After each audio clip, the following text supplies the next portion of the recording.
वक्रतुंड महाकाय सूर्यकोटि समप्रभ निर्विघ्नं कुरु मे देव सर्वकार्येषु सर्वदा। अनन्तमण्डलाकारं व्याप्तं येन चराचरं तत्पदं दर्शितं येन तस्मै श्रीगुरवे नमः। राघवं रामचन्द्रं च रावणारिरमापतिं राजीवलोचनं रामं तं वन्दे रघुनन्दनम्। कूजन्तं राम रामेति मधुरं मधुराक्षरम् आरुह्य कविताशाखा वन्दे वाल्मीकिकोकिलम्।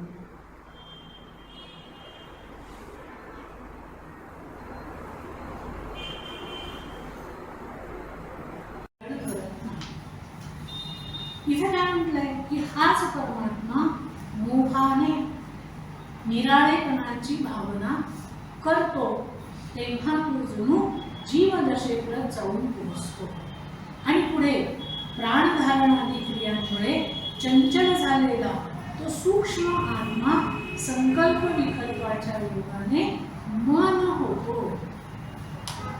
जो आत्मा आहे त्या आत्म्यापासून प्राण मन बुद्धी चित्त पंचमहाभूत कशी निर्माण होतात ते आता सांगतो। ठीक आहे, काय म्हटलंय की हाच परमात्मा मोहाने निराळेपणाची भावना करतो।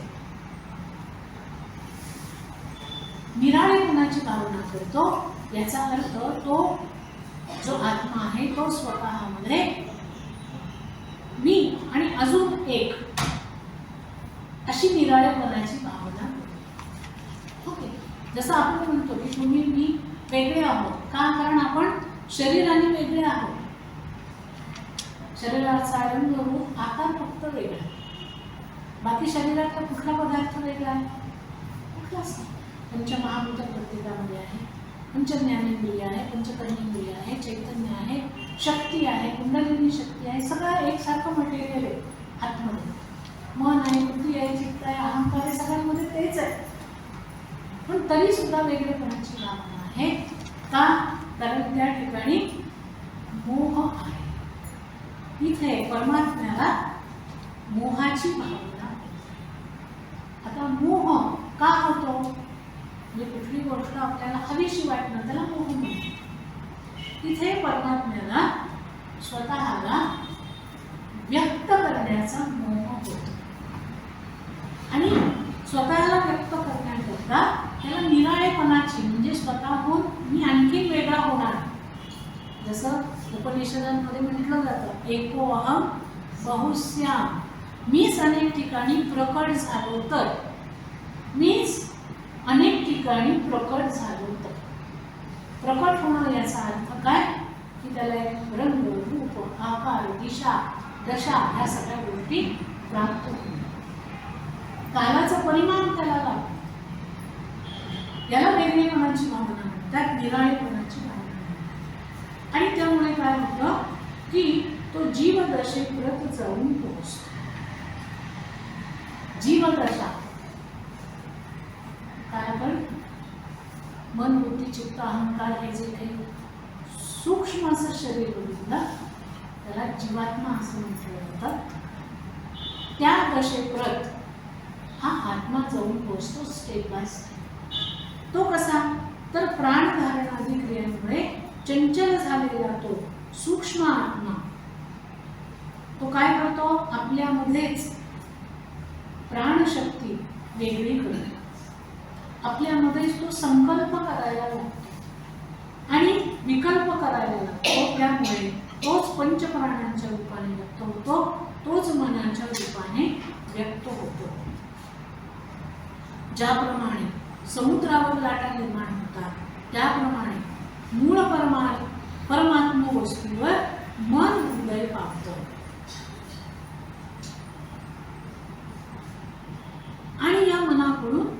कल्पनेचा विस्तार होऊन जगप्रपंचाचा विस्तार होतो. हे कोणाचं चाललंय? ते परमात्म तत्वाविषयीच आहे की परमात्मीय तत्वापासून पुन्हा सृष्टीची निर्मिती कशी होते. कल्पांत झाला. कल्पांत झाल्यानंतर बराचसा कालावधी गेल्यानंतर जे ते चित तत्व आहे, परमात्मा तत्व आहे, हे तत्व चंचल होतं. चंचल होतं म्हणजे त्याच्यामध्ये हालचाल व्हायला. त्या हालचालीमधून काय काय होतं? 5 प्राण निर्माण व्हायला लागतात. त्यानंतर तीच हालचालीतून संकल्प विकल्प निर्माण होतात. त्यातून मनाची निर्मिती होते. आणि म्हणून पुढे त्यांनी म्हटलंय की ज्याप्रमाणे समुद्रावरती लाटा निर्माण होतात त्याप्रमाणे मूळ परमात्म वस्तूवर मन उदय पावतं आणि त्या मनाकडून कल्पनेचा विस्तार होतो आणि जगप्रपंचाचा विस्तार. मन निर्माण झालं की कल्पनेला कुठे तोटा आहे? कारखाना सुरू होतो कल्पनेचा. आणि कल्पना जशा जशा परमात्म्याच्या सुरू होतात त्या त्या पद्धतीची जीवसृष्टी निर्माण व्हायला लागते. अशा रीतीने हे जग जरी विस्तारलं गेलं असलं तरी सोन्याचे दागिने सोन्याहून निराळे नाही, त्याप्रमाणे हे जग ब्रह्माहून निराळं नाही. हे जे जग आपल्याला दिसतं हे जग म्हणजे त्या ब्रह्म्याचाच विविध रूपामध्ये झालेला आविष्कार आहे. ठीक आहे. हे विराट जग मनाकडून तयार केलं जातं. यालाच सर्व ज्ञाते पुरुष, अविद्या, संसार, बंध, माया, मोह, महत, तम या प्रकारची नावे देतात. हे जे जगत या चैतन्याच्या मनाकडून तयार होतं त्यालाच वेगवेगळ्या नावांनी सगळे लोक ओळखतात. त्यालाच बंध म्हणतात, त्यालाच माया म्हणतात, त्यालाच मोह म्हणतात, त्यालाच अविद्या म्हणतात आणि त्यालाच संसार म्हणतात. हा जो काही संसार आहे तो संसार म्हणजे त्या परमात्म्याच्या मनाची कल्पना. लक्षात आलं? मग कल्पना कशी आहे? पोकळ असते. आपल्याही मनामध्ये ज्या कल्पना निर्माण होतात त्या कशा असतात? केवळ पोकळ कल्पना असतात. त्या आपल्या मनात ज्या कल्पना निर्माण होतात त्याला कशाचं अधिष्ठान असतं? काही नाही. मला असं वाटलं, असं होईल, तसं होईल, तसं होईल, तसं वाटलं, कल्पना झाली. प्रत्यक्ष काय आहे? म्हणून सुरुवातीला त्यांनी जे काही सांगितलं की हे जे जगत आपण पाहतो ते संपूर्ण दृश्य जगत म्हणजे केवळ एक कल्पना आहे, आभास आहे. आता ही कल्पना, हा आभास कोणी निर्माण केला? तो परमात्म्याने निर्माण केला. त्या कल्पनेमध्ये त्यांनी माणसंही तयार केली आणि त्या माणसांना पुन्हा मन आहे आणि त्या माणसांच्या मनाच्या परत कल्पना. बरोबर आहे ना? आपल्याही मनामध्ये कल्पना असतातच. असं हे लक्षात ठेवायचं, कारण पुढे जाऊन फार मजेशीर त्यांनी गोष्टी सांगितलेल्या आहेत. तो मूळ धागा जो आहे तो आपल्या लक्षात ठेवायचा. छान गती येते आणि नंतर ते नाश होते. जसं आपण कुठलाही खेळ खेळायला सुरुवात केली तर ती सुरुवात होते, नंतर छान रंगतो आणि नंतर कंटाळा येतो, बोलून टाकतो. असं लहान मुलं खेळतात. किंवा आपण कुठलं काम केलं तर सारखं काम एकच एक काम नाही करत असं.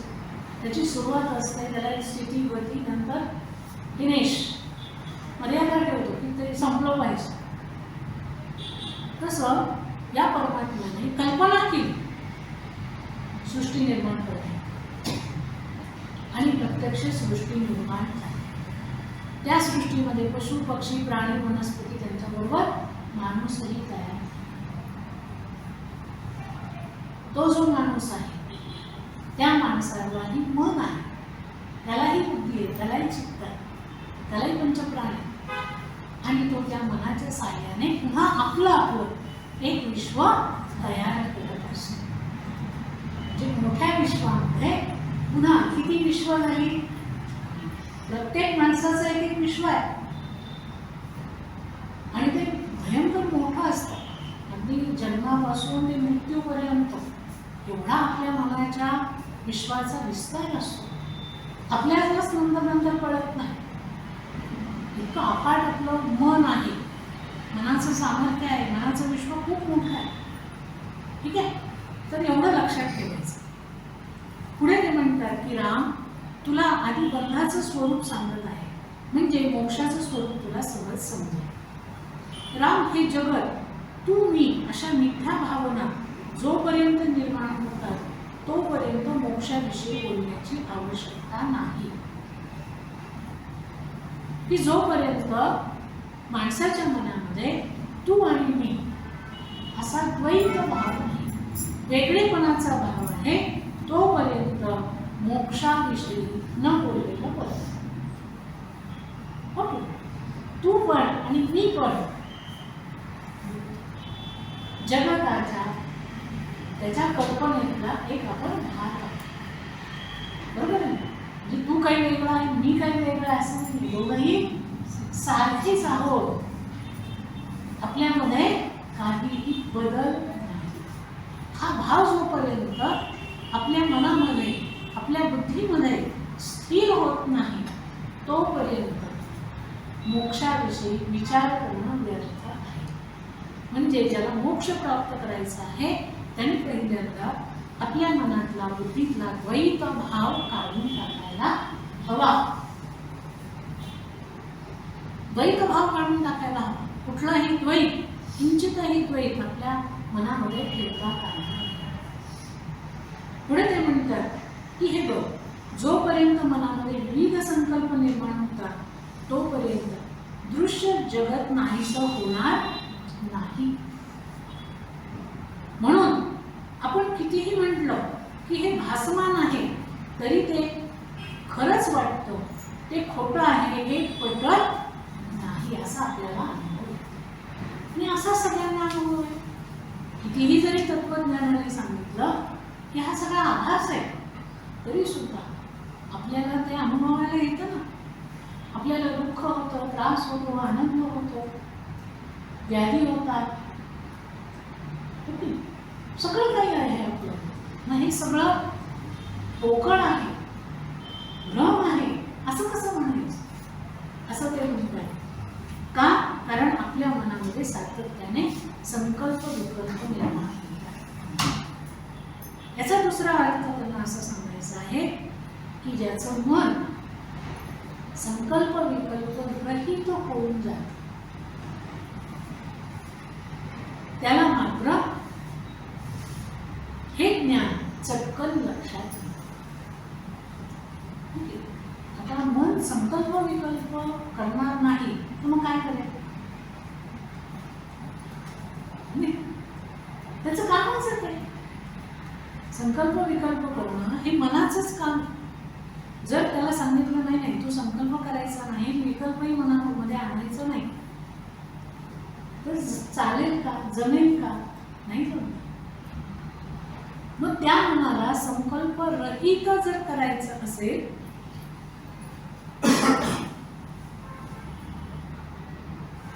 तर परमात्म्याचं चिंतन करायला शिकवलं पाहिजे. किंवा दुसरा मार्ग त्यामध्ये असा आहे की हे जे जीवन आहे, आजूबाजूला असणारं जीवन, आपलं व्यक्तिगत जीवन, त्याच्यामध्ये घडणाऱ्या प्रत्येक गोष्टी, घटना, या सगळ्यांचा करता करता तो आहे. आपण कितीही कल्पना केली तरी आपल्या कल्पनेप्रमाणे किती गोष्टी घडतात? नाहीच घडत, कधीच घडत नाही. ओके, आपल्याला असं वाटतं काय वेळेला की हो मी ठरवलं होतं त्याप्रमाणे झालं. ते आपण नसतं ठरवलं, ते परमात्म्याने ठरवलेलं असतं की अमुक एका व्यक्तीकडून अमुक एक काम आता करून द्यायचं. आपल्याला वाटतं की मी केलं, माझ्यामुळे ते झालं, किंवा त्याच्या उलटही होतं की आपल्याला ते काम जमत नाही, होत नाही, त्यावेळेला वाईट वाटतं आणि आपण खूप मेहनत घेतली तरी सुद्धा आपल्याला यश आलं नाही, त्यावेळेला ती गोष्ट होणार नाही हे त्यांनी ठरवलेलं असतं. तुम्ही कितीही प्रयत्न करा ती होत नाही. याचा अर्थ काय झाला की परमेश्वराचा जो संकल्प आहे त्या संकल्पामध्ये आपला संकल्प मिळवून देणं, त्याची जी इच्छा आहे त्याप्रमाणे होईल. त्याची जशी इच्छा असेल, त्याची इच्छा आहे ना मी हे काम करावं, माझ्यासमोर हे काम आलं, त्याची इच्छा असेल मी कामाला सुरुवात करेन, त्याच्यात यश द्यायचं अपयश द्यायचं त्याचा तो पाहून घे. त्याच्या संकल्पामध्ये आपला संकल्प मिळवता आला पाहिजे आणि त्याच्या संकल्पात आपला संकल्प मिळवण्याकरता आधी त्याच्याशी एकरूप होता आलं पाहिजे. नाहीतर कसा त्याच्या संकल्पाशी आपण आपला संकल्प एकरूप करणार, आधी त्याच्याशी आपल्याला एकरूप होता आले पाहिजे. पुढे ते म्हणतात की मनाची संकल्प करण्याची वृत्ती तीर्थयात्रा करून किंवा नियमांचं पालन करून जप तप ध्यान करून नाहीशा होत नाही, तर त्याच्यासाठी विचारच करावा लागतो. कालच आपण बघितलं की चित्त असेल, मन असेल, बुद्धी असेल, यांच्या ज्या वृत्ती आहेत त्या जर आपल्याला थांबवायच्या असतील तर दान तप, त्यांनी ध्यान पण सांगितलं, जप पण सांगितलं, ते करून होत नाही मग करायचं की नाही, त्याच्यावर सगळं असं नाही.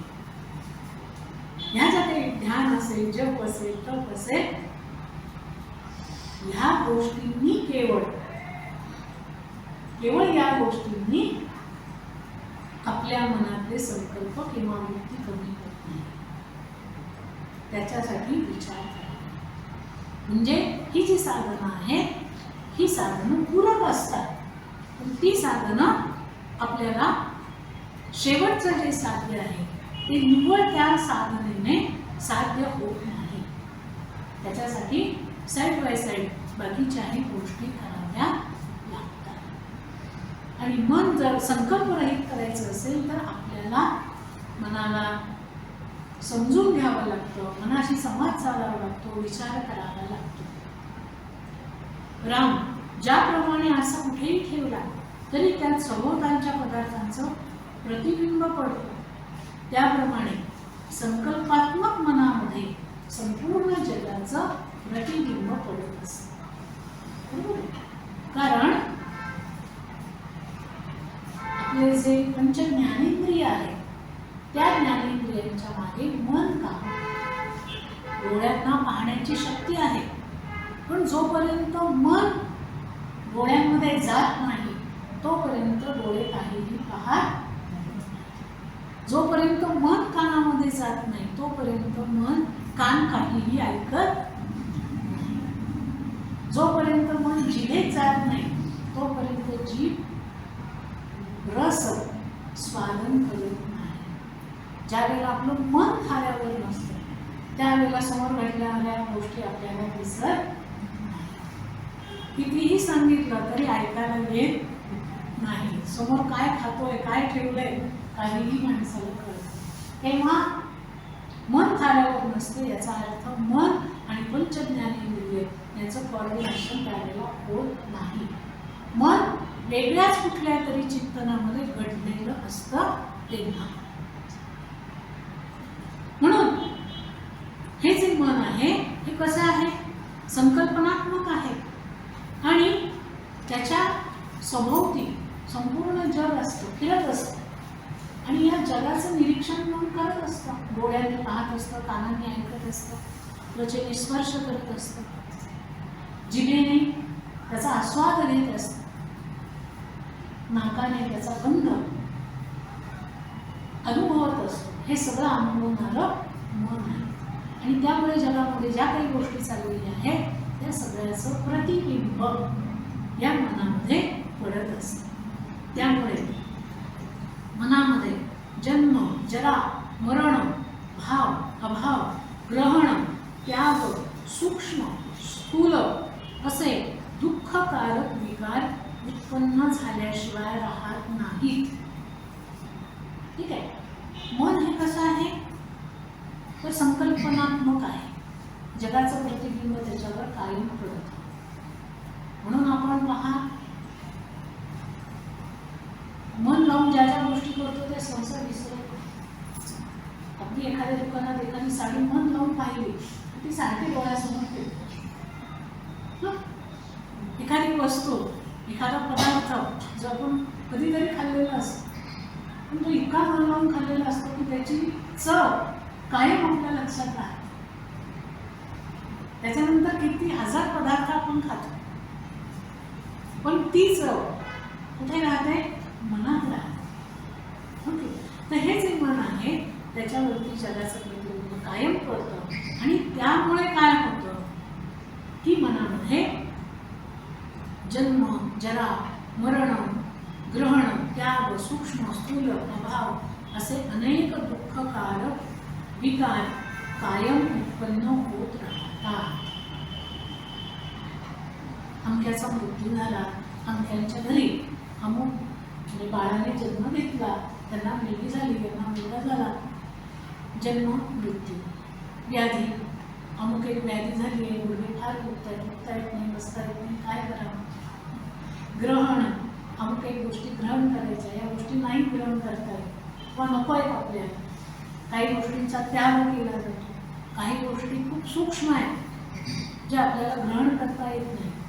काही गोष्टी खूप स्थूल आहेत. ह्या सगळ्यांची चर्चा, या सगळ्यांचं आदानप्रदान किंवा या सगळ्या गोष्टी मनामध्ये कायम ढवळत असतात आणि त्याच्यातून वेगवेगळे विकार मनामध्ये उत्पन्न होत असतात. एवढंच नाही तर ज्ञानाशिवाय जी सविकल्प समाधी लागते तिथेही दृश्य जगाचा अडथळा नाश पावत नाही. म्हणजे हे जे मन आहे या मनाला दररोज शांत करण्याकरता, स्थिर करण्याकरता आपण समाधीचा अभ्यास करत असू आणि सविकल्प समाधीपर्यंत जरी आपण गेलो तरी त्या समाधीमध्ये या मनामध्ये दृश्य निर्माण होतात. समाधी काही काळ लागते आणि एकदम या समाधीमध्ये पूर्व काळातले, वर्तमान काळातले किंवा भविष्य काळातले दृश्य फिरायला लागतात. जे काही घडून गेलेलं आहे, ज्याचा आपल्या मनावरती परिणाम झालेला आहे, मनाने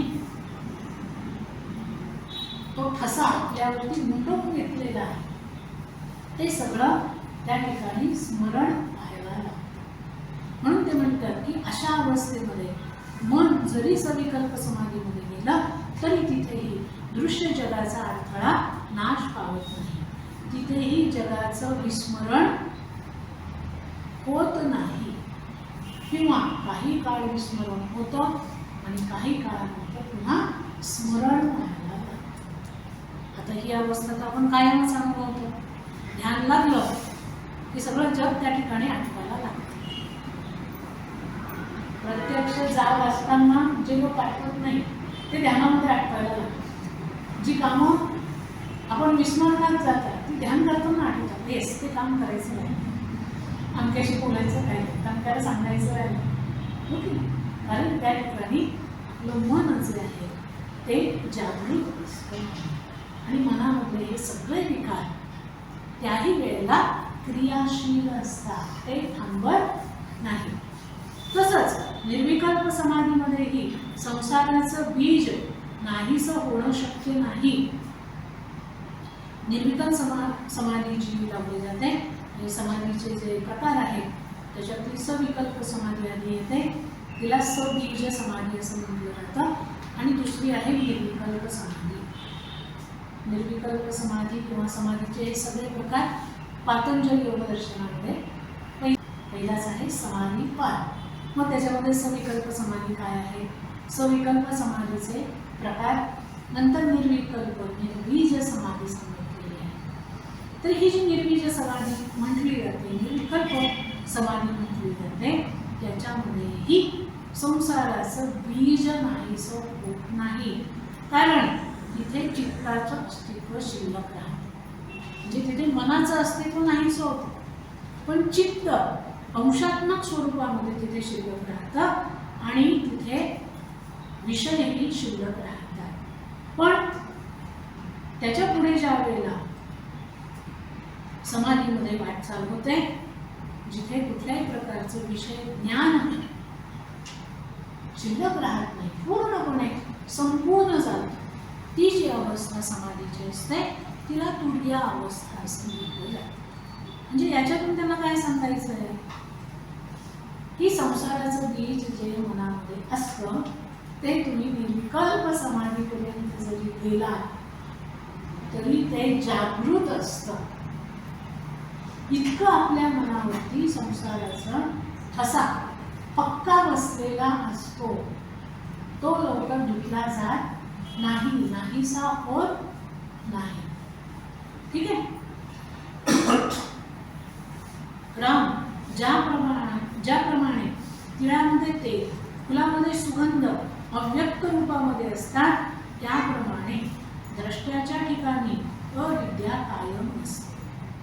की जो पाहणारा आहे, जो कायम सृष्टी पाहतो, जो कायम आपल्या आजूबाजूला पाहतो, नुसतं पाहतो म्हणजे पाहतो नाही, पाहून त्याची दखल घेतो, त्याच्यामध्ये अविद्या कायम राहते.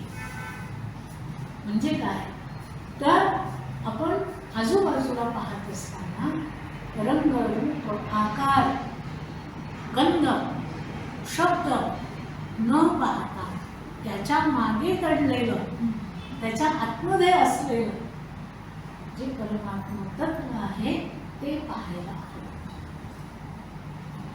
बरोबर आहे. माणसाच्या निर्विकल्प समाधीपर्यंत संसाराचं बीज मनामध्ये का राहतं, चित्तामध्ये का राहतं?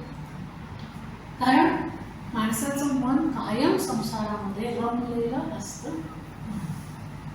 माणसाला संसाराची ओढ असते, संसाराची आवड असते. जो संसार त्या परमात्म्याची कल्पना आहे,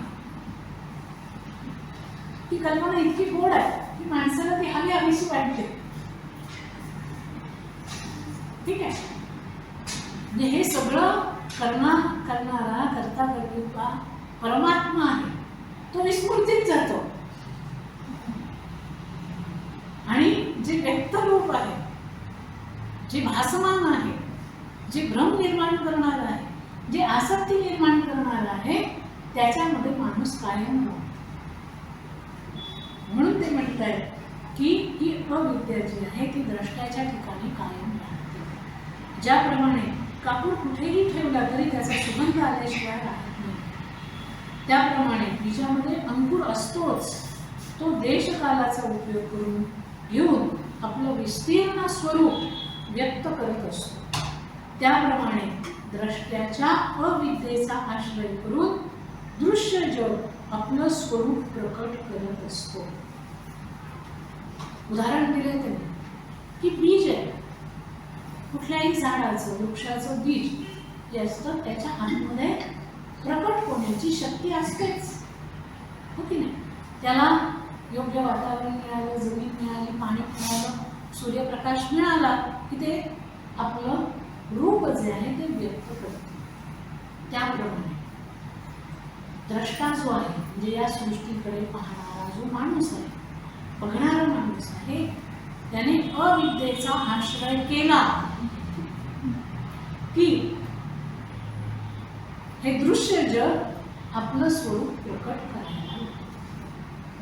म्हणजे अविद्येने, अज्ञानाने ज्या वेळेला आपण सृष्टीकडे पाहतो त्यावेळेला ही सृष्टीच खरी आहे असं माणसाला वाटायला लागतं. जी सृष्टी त्या परमात्म्याचा कल्पनेचा विलास आहे, तीच सृष्टी माणसाला तरी का वाटते? कारण त्याच्या ठिकाणी अज्ञान आहे. कोणतं ज्ञान आहे? हेच अज्ञान आहे की जे काही शरीर आपल्याला दिसतात, जी शरीरं दिसतात, जे प्राणी मात्र दिसतात ते खरे नाही, ते सत्य नाही.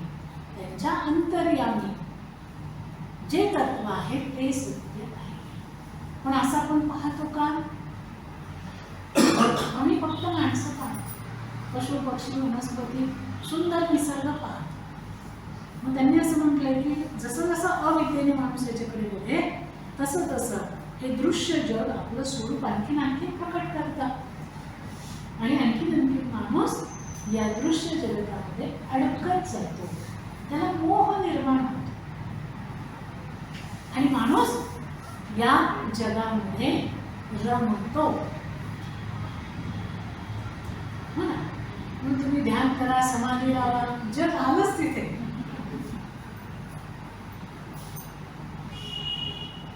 सगळा संसार सोडून संन्यास घ्या, संन्यासाला पण खायला प्यायला लागतं, त्याच्याही स्मरणातून त्यांचं घर दार कुटुंबचे संसार जातो का लगेच? असं कुठे इरेजर आहे का? ओके, संन्यासी व्हायचं का? क्लीन सगळं क्लीन होतच नाही.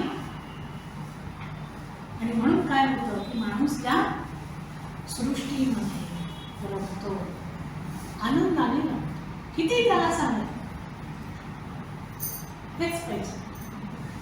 सारांश, परमात्म्यामध्ये नामरूपात्मक जगत स्वाभाविकपणेच अव्यक्त रूपाने असते, योग्य समयी ते फक्त व्यक्त रूपाने भासते. ठीक आहे, अव्यक्त रूपात त्याच्यामध्ये असतं आणि योग्य समयी ते व्यक्त रूपाने भासते. तो कल्पना करतो आणि त्याची ती कल्पना माणूस खरी मानतो. वशिष्ठ, श्री वशिष्ठ पुढे म्हणतात की हे राघवा, तुला आकाशज विप्राचं आख्यान सांगतो. ते ऐकलं म्हणजे उत्पत्ती प्रकरणाचं रहस्य तुझ्या लक्षात येईल. आता एक कथा ते सांगतात, नीट लक्ष देऊन ऐका.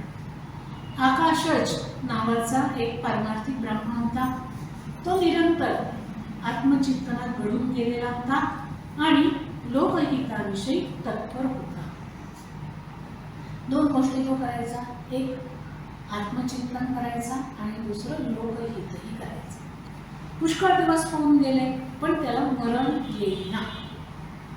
मृत्यू विचार करायला लागला की मी सर्व भूतांचा क्रमाक्रमाने संहार करतो, मग या ब्राह्मणाला का खाऊन टाकू नये?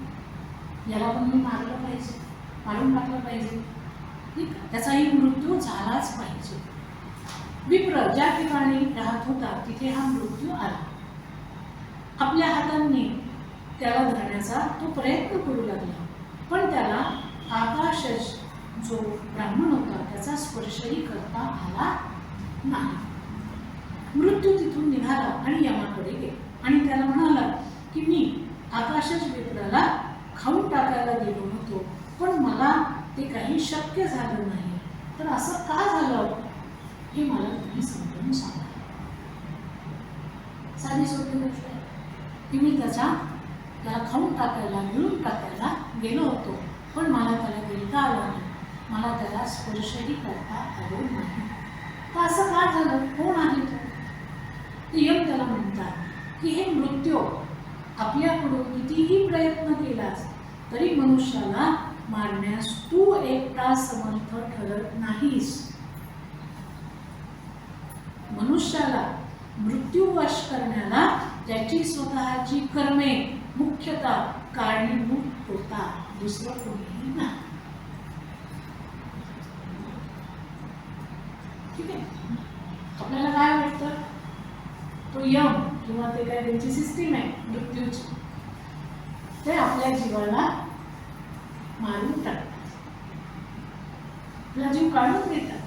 त्यांनी काय सांगितलंय की आपल्याकडून कितीही प्रयत्न केला तरी माणसाला मारण्याचा तू एकटा प्रयत्न, तुझा एकट्याचा प्रयत्न यशस्वी होणार नाही. कारण माणसाच्या मृत्यूला त्याची स्वतःची कर्म प्रामुख्याने कारणीभूत ठरतात. माणूस जे काही वाईट कर्म करतो त्याच्यामुळे त्याला मृत्यू येतो. म्हणून तू ज्या ब्राह्मणाला मारण्याची इच्छा करत आहेस त्याच्या कर्मांचा तू आधी शोध घे, म्हणजे त्या कर्मांच्या साहाय्याने त्याला भक्षण करू शकशील. आता जा आणि पहा त्यांनी कुठली कुठली कर्म केली, ती कर्म घर आणि त्याचा मृत्यू तू करू शकशील. त्यानंतर आकाशाच्या कर्माबद्दल शोध करण्यासाठी मृत्यू निघाला. सर्वत्र त्यांनी भ्रमण केलं, पण त्याला त्याची कर्मे कुठेच मिळाली नाही. तो परत यमाकडे आला आणि त्याला विचारू लागला की मृत्यू महाराज, आकाशजाची कर्मे कोणत्या ठिकाणी आहेत ते मला कृपया सांगा. मृत्यूचा प्रश्न ऐकल्यानंतर बराच वेळ विचार करून यम बोलायला लागले आणि म्हणाले की हे मृत्यू, त्या ब्रह्माची कोणत्याच तऱ्हेची कर्म नाहीत, कारण हा ब्रह्मण आकाशापासून उत्पन्न झाला आहे. तो निर्मळ आकाशच आहे. तुला सहाय्यभूत ठरतील अशी कोणतीच कर्म त्याने केलेली नाही. ठीक आहे. याच्या ठिकाणी पूर्व कर्म नाही, त्यामुळे याचे चित्त वासनावश होऊ शकत नाही. त्यामुळे हा मृत्यूवश होऊ शकत नाही. हा केवळ चैतन्य स्वरूप आहे. बरोबर. तो नित्य आत्मस्वरूपाच्या ठिकाणी राहतो. हे त्याचं मुख्य धर्म आहे. मी कर्म करत आहे अशी बुद्धी त्याच्या ठिकाणी नाही. मी करतो हा जो कर्तृत्व भाव आहे हा त्याच्या ठिकाणी नाही. हा ब्रह्मण परब्रह्म स्वरूपात स्थिर आहे. त्याच्या ठिकाणी कोणतंच क्रियमान नाही, त्यामुळे संचितही नाही. त्यामुळे तो संसारात गुरफटून गेलेला नाही. त्याच्या पूर्वी किंवा आज कोणीही करता नसल्यामुळे तो मृत्यूच्या तावडीत कसा सापडेल. माणसाचा अहंकार, माणसाचे दोष हे त्याच्या मृत्यूला कारणीभूत ठरतात असं त्यांना सांगायचं. जो आकाशच नावाचा विप्र आहे त्यांनी काय केलेलं आहे की त्याची कर्म जी आहे ती अत्यंत निर्मळ आहे आणि कर्म करत असताना मीपणाच्या भावनेने त्यांनी कर्म केलेले आहे. कायम तो परब्रह्म स्वरूपामध्ये स्थिर आहे. करता करिता मी नाही. जरी माझं शरीर काम करताना दिसत असलं तरी त्या शरीराचा करता करिता हे परब्रह्म तत्व आहे. त्यामुळे या शरीराकडून जी कामं होतात ती प्रत्यक्ष त्या परब्रह्माकडून होतात, माझ्याकडून होत नाही. हा भाव, हा विचार त्याच्या ठिकाणी पूर्णपणे स्थिर आहे. मग ज्याची कुठली कर्मच नाही, नियमानच जो मान्य करत नाही, त्याचं संचित काय असणार आहे. संचितामध्ये पुण्य आणि पाप या दोन गोष्टीच असतात, ज्या फलस्वरूप होतात आणि पुढे दैव म्हणून आपण त्याच्याकडे पाहतो. याच्याकडे काहीच नाही, ना पुण्य आहे ना पाप आहे. त्यामुळे तो संसारामध्ये गुरफटून गेलेला नाही. त्यामुळे हा संसार माझा आहे, मी संसाराचा आहे, हा माझा आहे, तो माझा आहे, हे माझं आहे, ते माझं आहे, हा भावच त्याच्या ठिकाणी नाही. त्यामुळे तो कुठेही गुरफटून गेलेला नाही. त्यामुळे तो करता नसल्यामुळे तो मृत्यूच्या ताबडीत कसा सापडेल. माणसाची अशी भावना असते की मी पंचमहाभूतांपासून तयार झालेलो आहे. तोच मृत्यूच्या मुखामध्ये पडतो. आकाशच मात्र स्वतःला पार्थिव मानत नाही. त्यामुळे जे आकाश दोरखंडाने बांधले जाऊ शकत नाही, त्याप्रमाणे हाही मृत्यूच्या तावडीत सापडणे शक्य नाही. मुळात माणूस स्वतःला पंचमहाभूतात्मक मानतो आणि पंचमहाभूत जी आहेत ती जड आहे. ती जड असल्यामुळे आपण पंचमहाभूतांपासून बनलेलो आहोत, म्हणजे आपण जड आहोत. आपलं शरीर जड आहे असं आपण मानतो. आणि जी जड वस्तू आहे त्या वस्तूला मृत्यू येतो. ती नाहीशी होते. मृत्यू येतो म्हणजे ती नाहीशी होते, ती नष्ट होते. पण जी सूक्ष्म वस्तू असते ती मात्र कधीही नाहीशी होत नाही. त्यामुळे या आकाशाला दोरखंडाने तो बांधला जाऊ शकत नाही, तो कधीही तावडीत सापडणं शक्य नाही. हे ऐकल्यानंतर मृत्यू यमाला म्हणतात की भगवान, हा ब्राह्मण शून्यापासून कसा उत्पन्न झाला? तसेच पृथ्वी आणि पंचमहाभूतांना खरोखर सत्ता आहे किंवा नाही ते मला सांगा. बरोबर, हा ब्राह्मण जर पंचमहाभूतांपासून निर्माण झाला असं स्वतःला मानत नाही, तर हा शून्यापासून निर्माण झाला, मग तो कसा उत्पन्न झाला? आणि पृथ्वी आणि पंचमहाभूत जे आपल्याला दिसतात, अनुभवाला येतात, त्या पंचमहाभूतांना खरोखर सत्ता आहे की नाही, तर ते पण बरोबर आहे. तर यम त्याला उत्तर देतात.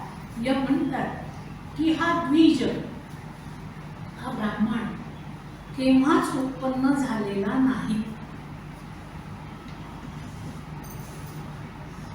हा ब्राह्मण केव्हाही उत्पन्न झालेला नाही. यावरून त्याला अस्तित्वही नाही असे मात्र नाही, तो केवळ विज्ञान स्थितीमध्ये म्हणजेच ज्ञान स्थितीमध्ये राहिलेला आहे. हा जो ब्राह्मण, हा जो द्विज आहे, हा स्वतःला मी उत्पन्न झालोय असं मानत नाही. त्यामुळे आपल्याला स्वतंत्र अस्तित्व आहे असं तो मान्य करत नाही. तो केवळ आणि केवळ ज्ञान स्वरूपामध्ये राहतो. आता ज्ञान स्वरूपात राहतो म्हणजे काय? ज्ञान स्वरूपामध्ये राहतो याचा अर्थ काल आपण बघितलं, भगवंताची 3 स्वरूप मान्य केलेली आहे. एक आहे सत्य स्वरूप, एक आहे ज्ञान स्वरूप आणि एक आहे आनंद स्वरूप. ही 3 स्वरूप आहे, ज्ञान, सत्य आणि आनंद. त्यातला हा जो ब्राह्मण आहे तो स्वतःला ज्ञान स्वरूप समजतो आहे. म्हणजे मी स्वतः पूर्ण ज्ञानी आहे, परमात्माच मी आहे. मी आणि परमात्मा वेगळा या भावनेने तो राहतो. आणि जो ज्ञान स्वरूप आहे, आपण पाणी स्वरूप आहोत, तर त्या पाण्यापासून आपण वेगळे असू का? शक्यच नाही. आपण अग्नी स्वरूप आहोत, तर अग्नीपासून अग्नी वेगळा असू शकतो का? नाही. तसं तो ज्ञान स्वरूप परमात्मा हा मीच आहे अशा अवस्थेमध्ये तो राहतो आहे. महाप्रलय होतो त्यावेळेला शांत, अमर आणि अनंत अशा केवळ ब्रह्माव्यतिरिक्त काहीच शिल्लक राहत नाही.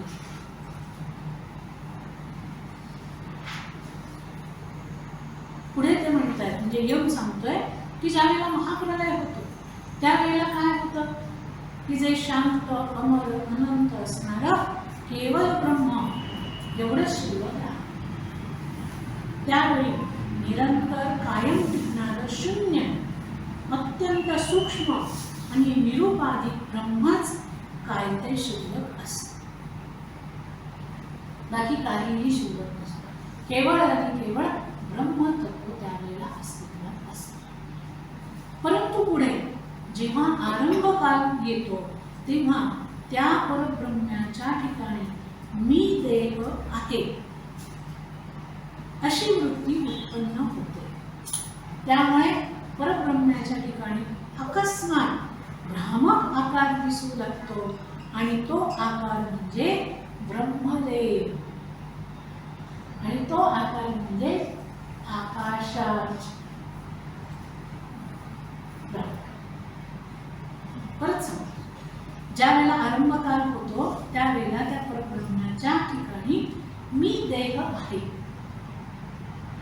अशी वृत्ती उत्पन्न होते.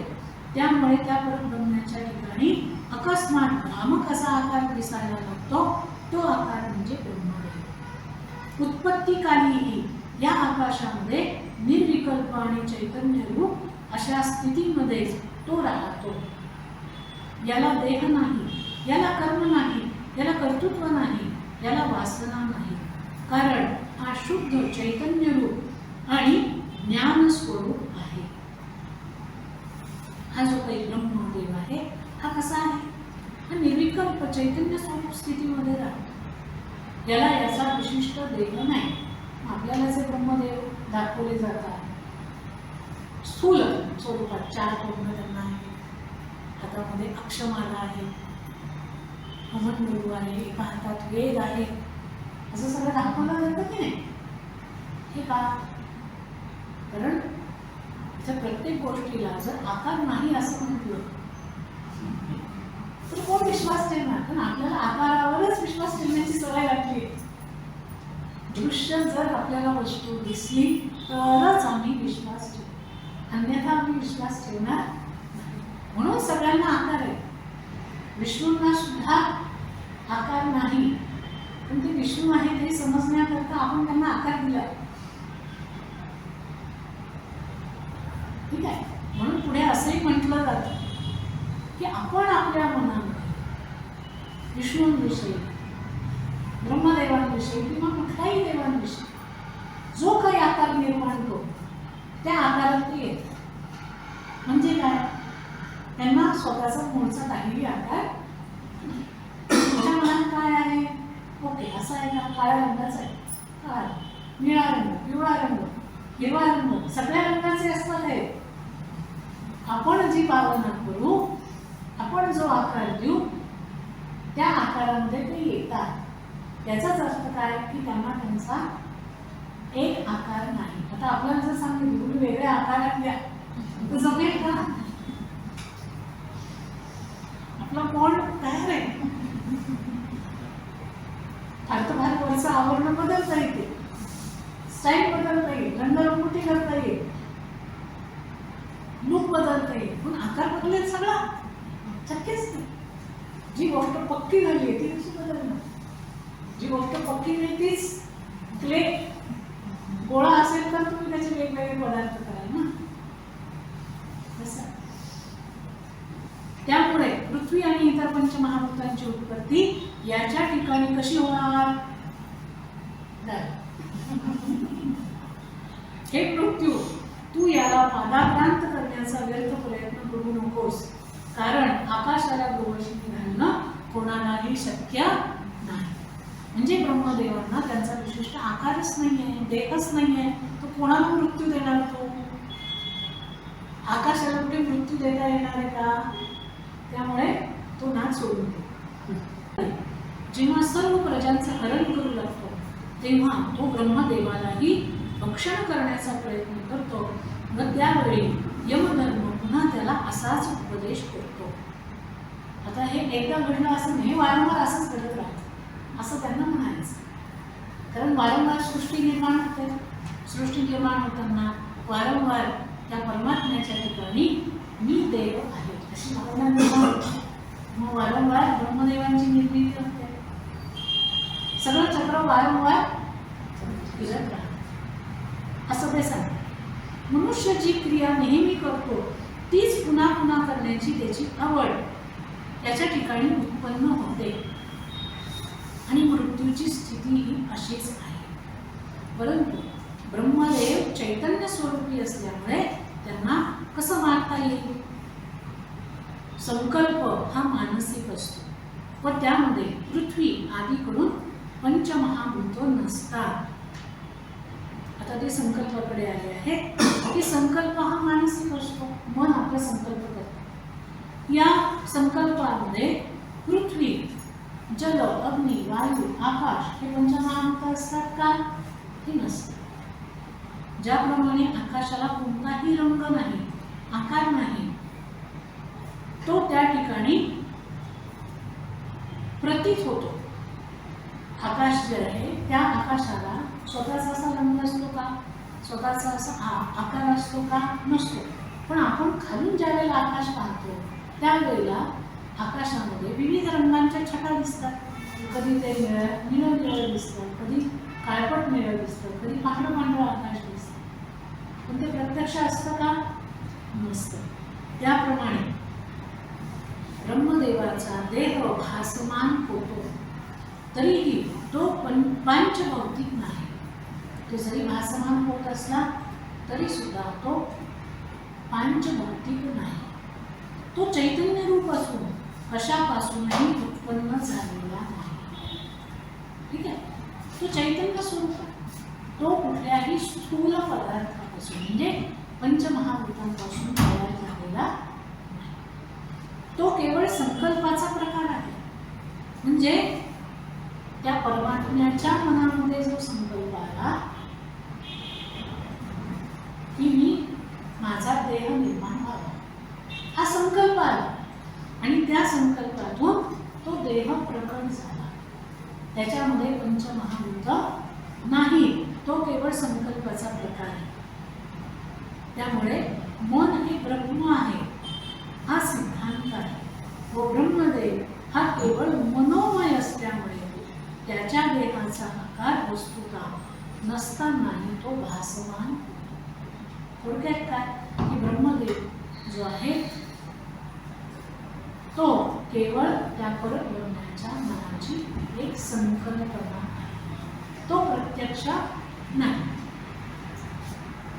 चैतन्यरूपी आकाश केवळ अनंत आणि आदिमध्यरहित असतानाही त्या ठिकाणी स्वयंभू म्हणजे ब्रह्मदेव उत्पन्न झाल्याचा भास होतो. तो केवळ मनाचा संकल्प आहे. ठीक आहे. आता आणखी एक गंमत त्यांनी सांगितली काय की चैतन्यरूपी आकाश हे कसं आहे, अनंत आहे. आपण जे पाहतो पृथ्वीच्या आजूबाजूचं आकाश, ठीक आहे, तसं जे चैतन्य तत्व आहे त्या चैतन्य तत्वाचं हे आकाश आहे. आणि ते आकाश कसं आहे, अनंत आहे, आदि मध्य रहित आहे. त्याला आरंभही नाही, त्याला मध्यही नाही आणि त्याला शेवटही नाही. असं असताना अशा ठिकाणी जो स्वयंभू म्हणजे ब्रह्मदेव उत्पन्न झाल्याचा भास होतो तो केवळ त्या परमात्म्याच्या मनाचा संकल्प आहे.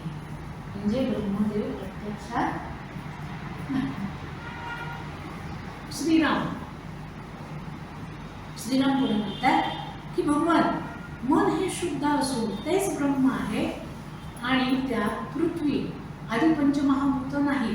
हे आपण जे सांगितलं ते पटले, परंतु आपल्या माझ्या व इतर भूतांच्या उत्पत्तीला पूर्वसंस्कार कारणीभूत होतात. परंतु ब्रह्मदेवांच्या ठिकाणी मात्र अशा तऱ्हेचे संस्कार नाही असे आपण म्हणता तरी याचा नीट उलगडा करून सांगतो. की स्थूल माणसं ज्या वेळेला जन्माला येतात त्यावेळेला आपण असं म्हणतो की तो आपण पूर्वजन्मी जो काही आपला संस्कार आहे त्यानुसार आपल्याला पुढचा जन्म मिळतो. आपण या जन्मामध्ये जे काही मिळवतो त्याच्यावरून आपल्याला पुढचा जन्म मिळत असतो. कुठलं आचरण केलं, कुठले विचार केले, कसं ज्ञान प्राप्त केलं, किती भोग भोगले, कसे भोगले, याच्यावरून पुढचा जन्म ठरत असतो असं म्हटलं जातं. पण ब्रह्मदेव जे आहेत त्यांच्या ठिकाणी मात्र कुठले संस्कार नाही, तो केवळ परमात्म्याच्या मनाचा संकल्प आहे. तर हे मला अजून नीट कळलेलं नाही, त्याचा उलगडा करून सांगा.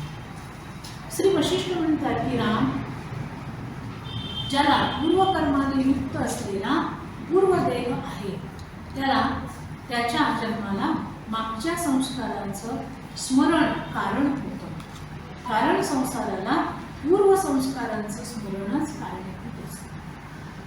ही गोष्ट त्यांनी सांगितली की ज्याला पूर्वकर्माने युक्त असलेला पूर्वदेह आहे त्याला मागच्या संस्कारांचं स्मरण कारणीभूत असतं. आपल्याला जो काही देह आता मिळालेला आहे या देहासाठी, या जीवनासाठी मागच्या जन्मी जो काही आपला संस्कार आहे, ज्या भावना आहेत, इच्छा आहे, आकांक्षा आहे, भोग आहे, त्या सगळ्या गोष्टींचं एकवटून सगळं स्मरण जे आहे ते सगळं एकवटून नवीन जन्म मिळत असतो. कारण संसाराला पूर्वसंस्कारांचं स्मरण कारणीभूत असतं. कारण हा संसार चालण्याकरता त्याला मागचे संस्कार जे असतात ते कंटिन्यू करावे लागतात. ते कंटिन्यू होतात. कालच आपण बघितलं की आपण म्हणतो की आजोबांचे आणि नातवाचे गुण सारखेच सारखे नसतात.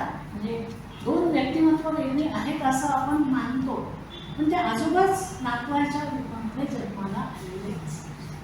त्यांचे राहिलेले संस्कार, त्यांचे त्या घराण्याशी असणारे ऋणानुबंध, देणं घेणं, व्यवहार, भावभावना या सगळ्यांचा परिपाक म्हणून पुन्हा त्याच परंपरेमध्ये, त्याच घराण्यामध्ये वेगळ्या रूपामध्ये जन्म होतो. हे त्यांना इथे तेच सांगायचं आहे. ब्रह्मदेवाला जर पूर्वीचे कर्मच नाही तर त्यापासून होणारे नवीन संस्कार आणि तज्जन्य स्मृती कुठून आणि कशी उत्पन्न होणार? ब्रह्मदेवाला आदिभौतिक देहच नाही तर अतिवाहिक शुद्ध सत्वमय देह आहे. म्हणजे तो जो ब्रह्मदेवाचा देह आपल्याला दिसतो तो कसा आहे? आदिभौतिक नाही, आपल्यासारखा नाही, माणसासारखा नाही, प्राण्यांसारखा नाही. आपल्यामध्ये पंचमहाभूत आहेत, तो स्थूल देह आपला असतो, जड असतो, त्याला मर्यादा असतात. ओके, पण ब्रह्मदेवांचा देह कसा आहे? अतिवाहिक आहे, अत्यंत शुद्धमय असा आहे, अत्यंत सत्वमय असा आहे. आणि त्यामुळे त्याच्यात पंचमहाभूत नसल्यामुळे तो जड नाही आणि म्हणून तो आकाशात तरंगतो. सारी गोष्ट आहे ना. जो सूक्ष्म आहे तोच वरती राहणार, जो स्थूल आहे तो खाली राहणार. राम त्यांना विचारताय की अतिवाहिक आणि अतिभौतिक असे देहाचे दोन प्रकार आहेत. हे मला मान्य आहे, पण सर्व भूतांना दोन देह आणि ब्रह्मदेवांना एकच देह हे कसं काय? वशिष्ठ म्हणतात की सर्व भूत ही पूर्वसंस्कारानुरूप उत्पन्न होत असल्यामुळे त्यांना स्थूल आणि सूक्ष्म असे दोन देह असतात. ठीक आहे, आपल्याला पण दोन देह आहेत, स्थूल देह आहे, सूक्ष्म देहही आहे. आपण ब्रह्मदेवांपेक्षा जास्त नाही आहोत. परंतु ब्रह्मदेवांना पूर्वकालीन कुठलाही अविद्यामय संस्कार नसल्यामुळे त्यांना फक्त एक आणि तोही अतिवाहक असा देह आहे. संसारामध्ये व्यवहार करणाऱ्या सर्व भूतांमध्ये चित्त हा पहिला स्पंद उत्पन्न होतो आणि त्याच्यापासून पुढे अहंकार उत्पन्न होतो. प्रथम उत्पन्न झालेल्या चित्तापासून त्याच्या स्वरूपाशी एकरूप असलेली सृष्टी वायूवरील लहरीप्रमाणे विस्तार पावलेली आहे. काय म्हटलंय? संसारात व्यवहार करणाऱ्या सर्व भूतांमध्ये चित्त हा पहिला स्पंद निर्माण होतो. चित्त म्हणजे चिंतन, चिंतन करणारा जो स्पंद आहे तो स्पंद पहिल्यांदा निर्माण होतो आणि तो हलायला लागतो. स्पंद म्हणजे काय? जो हलतो, सूक्ष्म हालचाल त्याची व्हायला लागते. म्हणजे चिंतनाची हालचाल पहिल्यांदा माणसामध्ये किंवा प्राण्यांमध्ये व्हायला लागते. आता पुढचं म्हणजे कसं की जन्माला यायच्या आधीपासून ज्या वेळेला नवीन देह धारण करायचा असतो त्यावेळेची ही सगळी स्थिती आहे. तर त्यावेळेला चित्त आधी चिंतन करायला. चित्त कशाचं चिंतन करेल? तर पूर्व संस्कारांचं चित्त चिंतन करायला लागतं. पहिल्यांदा नवीन देहामध्ये चित्त स्पंदित होतं. ते स्पंदित होतं, चित्ताचं काम काय आहे? चिंतन. मग तिथे जे चिंतन पहिल्यांदा होतं ते पहिल्यांदा कशाचं होतं? पूर्वसंस्कारांचं. पूर्वसंस्कारांचं स्पंदन ज्या वेळेला होतं त्यावेळेला पूर्वसंस्कारामध्ये म्हणजे पूर्वजन्मी मी कुणीतरी होतो, मी कुणीतरी होतो, मी काहीतरी केलेलं आहे, मला काहीतरी करायचं बाकी आहे, हे सगळे स्पंदन त्याला लागून निर्माण झालं आणि मग त्याच्यातून अहंकार जन्माला येतो. मी आला ना, म्हणजे तुझे अस्तित्व आलं स्वतः की मी कुणीतरी आहे, हा स्पंद, ही जाणीव आतून आधी निर्माण व्हायला लागते.